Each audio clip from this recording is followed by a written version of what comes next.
আজকে তো দেখেইছিলেন আমার ননদ এসছে, কী কী নিয়ে এসছে আপনাদের সাথে শেয়ার করছি।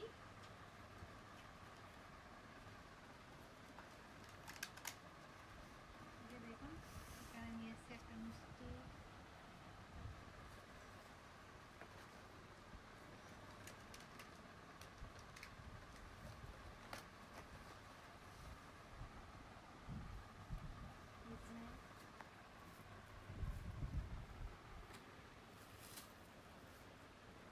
আর এই যে দই, মিষ্টি দই, আর এই দুটো নিয়ে এসেছে।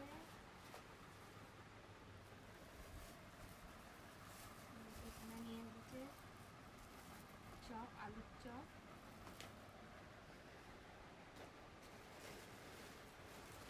বাচ্চারা চিপস খেতে পছন্দ করে, তাই জন্য নিয়ে এসেছে আলুর চিপস। এখানে চকলেট বাচ্চাদের জন্য, আর এখানে সেউ ভাজা, নিয়ে এসছে নিমকি। দেখুন তবে কেমন লাগলো অবশ্যই কমেন্ট করে জানাবেন। দেখুন টাটা।